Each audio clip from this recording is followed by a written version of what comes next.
Iran के सर्वोच्च नेता 85 वर्षीय आयतुल्ला अली खामेनी गंभीर रूप से बीमार हैं या फिर कोमा में चले गए या फिर किसी ने जहर दिया। खामेनी को लेकर तमाम तरह के चर्चे चल रहे हैं। दावा किया जा रहा है कि खामेनी ने अपने दूसरे बेटे मुज्तबा खामेनी को अपना उत्तराधिकारी चुना हुआ है। माना जा रहा है कि अपनी मौत से पहले ही खामेनी सुप्रीम लीडर का पद छोड़ सकते हैं।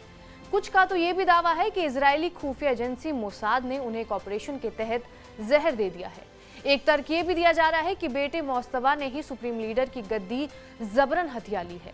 हालांकि इन बातों में कोई आधिकारिक सच्चाई नहीं पता चल पाई है, क्योंकि किसी भी आधिकारिक एजेंसी ने ऐसा कोई भी दावा नहीं किया है। दरअसल पहले भी खामेनी के उत्तराधिकारी को लेकर अटकलों का बाजार गर्म हो चुका था। मुज्तबा की संभावित उम्मीदवारी पर शक देखने को मिल रहा है। मुज्तबा मध्यम स्तर के मौलवी हैं और शियाओं के पवित्र शहर कोम में एक मदरसा में धार्मिक शिक्षा देते हैं। वो इराक ईरान युद्ध में भी सेवा दे चुके हैं। पहले ऐसी खबरें थी कि खामेनी ने अपने बेटे की उम्मीदवारी का विरोध करने का संकेत दिया है, क्योंकि वो देश में वंशानुगत सिस्टम को आगे नहीं बढ़ाना चाहते। लेकिन सुप्रीम लीडर की रेस में सबसे आगे रहे राष्ट्रपति इब्राहिम रईसी की मौत के बाद ये अटकलें लगाई जा रही थी कि मुज्तबा के लिए आगे की राह आसान नहीं होगी।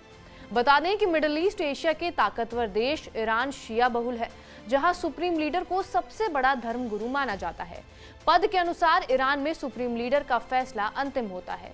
वो राष्ट्रपति से भी बड़ा माना जाता है। वो घरेलू और अंतर्राष्ट्रीय विदेश नीतियों के लिए जिम्मेदार होता है। 1989 से सुप्रीम लीडर की कमान संभाल रहे खामेनी देश के सभी जरूरी मामलों का फैसला खुद ही करते आ रहे हैं।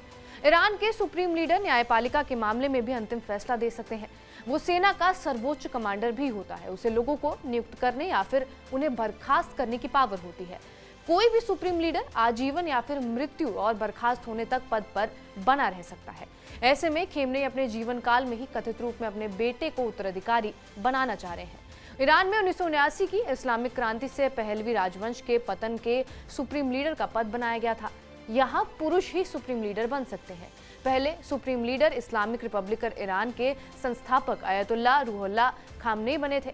उनके निधन के बाद 1989 में आयतुल्ला अली खामेनी ईरान के दूसरे सुप्रीम लीडर चुने गए हैं। ईरान में इस्लामी विद्वानों का 88 सदस्यीय एक ग्रुप होता है। ये ग्रुप ही सुप्रीम लीडर के नाम पर अंतिम मोहर लगाता है। इस समूह को एक्सपर्ट असेंबली भी कहा जाता है और इनके सदस्यों के लिए हर 8 साल में चुनाव होते हैं, जिनका चुनाव ईरानी जनता ही करती है। असेंबली ऑफ एक्सपर्ट्स चुनाव में उम्मीदवार कौन प्रत्याशी होंगे, ये गार्जियन काउंसिल नाम की कमेटी तय करती है।